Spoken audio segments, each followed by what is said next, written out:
जय हिंद बच्चों। चलिए आज हम लोग ये व्याकरण में दूसरा चैप्टर से लेकर के आए हैं। ये चैप्टर का नाम संज्ञा। ये दूसरा चैप्टर कौन सा है? संज्ञा चैप्टर, जिसमें आज हम लोग शुरू कर रहे हैं पहला लेक्चर से। या 10th और 12th दोनों क्लास के लिए, आप 10th में पढ़ रहे हो या 12th में, व्याकरण से ऑब्जेक्टिव दोनों क्लास में पूछा जाता है। आप 6 महीने एग्जाम दीजिए या 9 महीने वाला, दोनों में जो है ना ये पूछा जाता है। ऑब्जेक्टिव से व्याकरण से पूछा जाता है, तो इसलिए हम लोग आज आए हैं लेकर के संज्ञा चैप्टर। तो शुरू करते हैं आज का क्वेश्चन।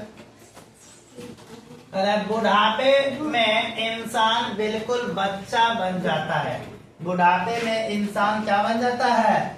बिल्कुल बच्चा बन जाता है। इस वाक्य में बुढ़ापे, इस वाक्य में बुढ़ापे कौन सी संज्ञा है? यानी बुढ़ापे बताना है कौन सी संज्ञा। पहला ऑप्शन दिया है जातिवाचक संज्ञा, व्यक्तिवाचक संज्ञा, भाववाचक संज्ञा या समूहवाचक संज्ञा।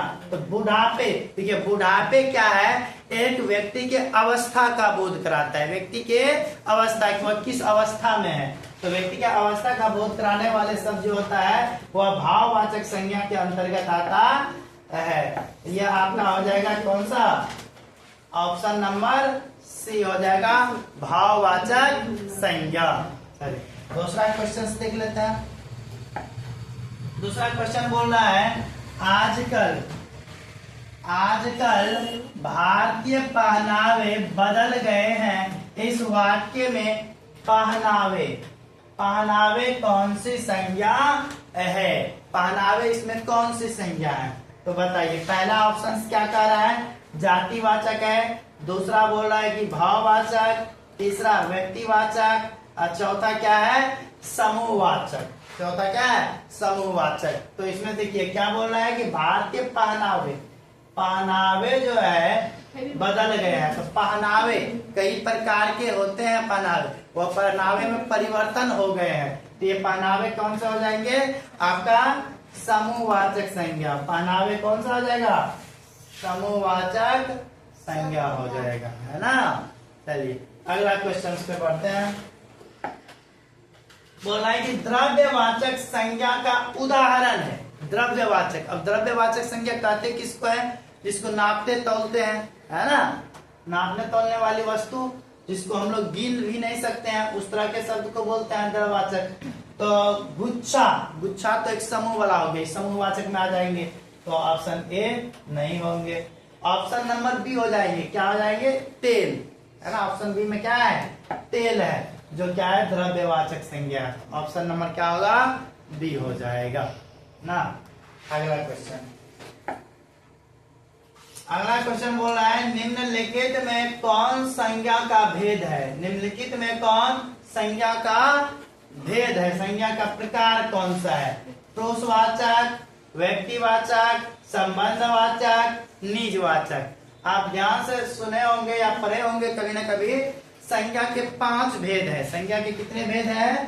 संज्ञा के कुल 5 भेद है। इसके 5 कौन कौन? पहला है व्यक्तिवाचक संज्ञा, व्यक्तिवाचक, जातिवाचक, भाववाचक, भाववाचक, समूहवाचक और लास्ट द्रव्यवाचक, द्रव्यवाचक, है ना।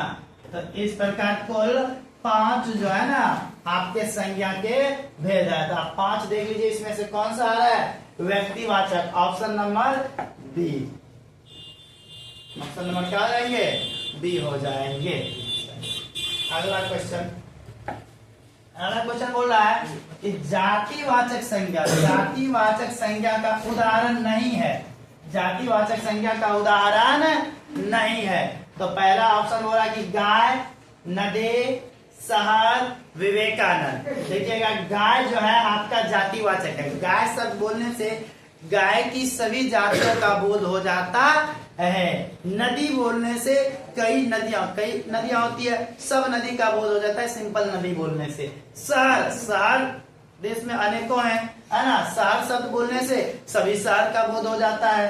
तो ये सब तीनों का तीनों जातिवाचक है। अब क्वेश्चन का जातिवाचक नहीं है, विवेकानंद हो जाएंगे इसका आंसर, क्योंकि विवेकानंद क्या होता है, किसी न किसी खास व्यक्ति का नाम होता है। आप स्वामी विवेकानंद के बारे में सुने ही होंगे, है ना। तो विवेकानंद व्यक्तियों का नाम हुआ, तो ये हो जाएंगे व्यक्तिवाचक में, जातिवाचक नहीं। अगला क्वेश्चन, निम्नलिखित शब्दों में कौन सा शब्द भाववाचक संज्ञा है? कौन सा शब्द क्या बोला कि भाववाचक संज्ञा है? देखिए, दूध आपका द्रव्य में आ रहे हैं, नहीं होंगे ये। सभा तो एक झुंड या समूह का बोध करा रहे हैं, है ना, तो ये भी नहीं होंगे, समूह में आ जाएंगे। ताजमहल, है ना, एक प्लेस, एक स्थान का नाम है जहाँ पे एक मंदिर है, ताजमहल बनवाया है, तो वो महल है, तो ये भी नहीं होंगे, ये व्यक्तिवाचक में चल जाएंगे। गरीबी बोला क्या है, भाव, तो गरीबी क्या है, भाव को बतला रहा है, तो गरीबी हो जाएंगे भाववाचक संज्ञा। Option number D. अगला क्वेश्चन, गंगा पवित्र नदी है, गंगा पवित्र है, तो वाक्य में गंगा कौन सी संज्ञा है? गंगा के बारे में बताना है, कौन सी संज्ञा। अब नदियां तो बोले थे शुरू में, इससे पहले कई होती है ना, कई नदियां होती है, उसमें से गंगा क्या है, एक खास नदी है ना। तो गंगा एक खास है, तो हो जाएंगे, खास होने से क्या हो जाएंगे, व्यक्तिवाचक में आ जाएंगे। किसमें आ जाएंगे, व्यक्तिवाचक में आ जाएंगे। ये जाति तो नहीं होंगे, क्योंकि गंगा तो पूरी जाति का बोध करता नहीं है, गंगा एक समूह, भाव भी नहीं होंगे, समूह भी नहीं होंगे, व्यक्तिवाचक संज्ञा। अगला क्वेश्चन क्या बोल रहा है, मित्र शब्द भाववाचक संज्ञा रूप है, यानी मित्र जो शब्द है इसका भाववाचक क्या होगा? मित्र का भाववाचक मैत्री नहीं होगा, मैत्री नहीं होगा। मित्रता है ना, हाँ, मित्रता हो सकता है आपका। मित्रत्व नहीं, ये भी नहीं होंगे। मित्री ये भी नहीं होंगे। क्या होगा, मित्रता। क्या होगा इसका सही आंसर? ऑप्शन नंबर बी, मित्रता। ओके, अगला क्वेश्चन है भाववाचक संज्ञा। भाववाचक संज्ञा का उदाहरण है, भाववाचक संज्ञा का क्या देना है, उदाहरण देना है। कौन होगा भाववाचक? आपका सर्दी है, बहन है, लड़की है, परी है। तो देखिए, बहन तो नहीं होंगे, लड़की भी नहीं होंगे, ये दोनों जो है ना आपके जाति का बोध करा रहे। परी भी नहीं होंगे, क्या हो जाएंगे, सर्दी, है ना। परी भी किसी व्यक्ति का नाम हो जाता है। अब बोला गया भाववाचक, तो भाव क्या है, सर्दी क्या है, भाववाचक संज्ञा है ना। अगला क्वेश्चन क्या है, मैदान में सभा हो रही है, इसमें सभा जो है कौन संज्ञा है, और सभा कौन सी संज्ञा है? भाववाचक, जातिवाचक, समूहवाचक और व्यक्तिवाचक। इसमें सभा बताना है। सभा क्या है, एक समूह या झुंड को बताता है। कहीं सभा लगता है उसमें कई व्यक्तियां होते हैं, है ना, तो सभा जो है ना समूहवाचक हो जाएंगे, समूहवाचक। ये यहाँ पे थोड़ा सा मिस हो गया, ये बी का सी का बी हो गया, तो ये वाला आप मान लीजिएगा समूहवाचक, है ना। चलिए, अगला क्वेश्चन क्या बोल रहा है, निम्न में भाववाचक संज्ञा कौन है? भाववाचक संज्ञा कौन है? बुढ़ापा, नदी, पहाड़, राम। राम तो नहीं होगा, व्यक्ति का नाम होता है ना। भाव बोल रहा है, पहाड़ भी नहीं होंगे, नदी भी नहीं होंगे, क्या हो जाएंगे, बुढ़ापा हो जाएंगे। बुढ़ापा आपका कौन सा संज्ञा है, भाववाचक संज्ञा हो जाएगा। कलम शब्द कौन संज्ञा है? कलम कलम और कलम, ये क्या है? कलम है। तो कलम क्या है? कौन संज्ञा होंगे? तो कलम आपका जातिवाचक में आएंगे। कलम के कई वैरायटियां होती है कि नहीं? लिंग्रेसिया, फॉन्टेन, आता है ना, कई प्रकार के कलम, लिखो फेको, है ना, कई प्रकार की कलम होती है। तो कलम बोलने से जाति का बोध हो रहा है आपका, जातिवाचक में आ जाएंगे। सभा शब्द कौन संज्ञा है? सभा। अब सभा से तो एक पूरे समूह या झुंड का बोध हो जाता है ना, तो क्या हो जाएंगे? समूहवाचक। क्या हो जाएंगे? समूहवाचक। ये अगला क्वेश्चन, सुरेश कौन संज्ञा? सुरेश, सुरेश आपको पता ही होगा, किसी न किसी आदमी का क्या होता है? नाम होता है। सुरेश क्या होता है? किसी न किसी आदमी का नाम होता है। तो नाम जब हो गया तो नाम आ जाएगा आपका व्यक्तिवाचक में। किसमें आ जाएगा? व्यक्तिवाचक में, है ना, व्यक्तिवाचक। तूफान शब्द कौन संज्ञा है? बताया जाए। तूफान शब्द कौन संज्ञा है? व्यक्तिवाचक, जातिवाचक, द्रव्यवाचक और समूहवाचक। कौन हो जाएगा इसमें? तूफान शब्द कौन सा होगा? जातिवाचक में हो जाएगा। तूफान क्या हो जाएगा आपका? जातिवाचक। व्यक्ति का नाम होता नहीं, अगर व्यक्ति के नाम के पर्पज से अगर सोचिएगा कि तूफान किसी आदमी का नाम रख दिया जाए, उस हिसाब से सोचेगा तो तूफान व्यक्तिवाचक में आएगा, अन्यथा यह किसमें आएगा? जातिवाचक में।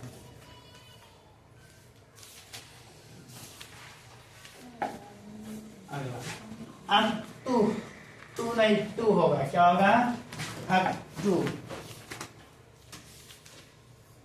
होगा। अक्टूबर शब्द कौन संज्ञा है? अक्टूबर बताना है। अक्टूबर क्या है? आपके महीना का नाम है ना, कुल 12 महीना होता है एक वर्ष में, उसमें अक्टूबर एक महीना का नाम है। तो महीना का नाम हो गया, तो ये जातिवाचक तो नहीं होंगे, पूरी जात का तो बोध करा नहीं रहा है अक्टूबर, है ना। समूहवाचक नहीं, भाववाचक भी नहीं है। क्या हो जाएगा ये? व्यक्तिवाचक में। अक्टूबर क्या हो जाएगा? व्यक्तिवाचक। जो भी दिन का नाम हो या महीना का नाम हो, व्यक्तिवाचक में आ जाएंगे। गिरोह शब्द कौन संज्ञा है? गिरोह शब्द जो है ना, कौन संज्ञा है? आपको ये बताना है। ऑप्शन क्या बोल रहा है? द्रव्यवाचक है, भाववाचक, समूहवाचक और व्यक्तिवाचक। गिरोह जो है आपका किसमें आ जाएगा? समूहवाचक में। किसमें आ जाएगा?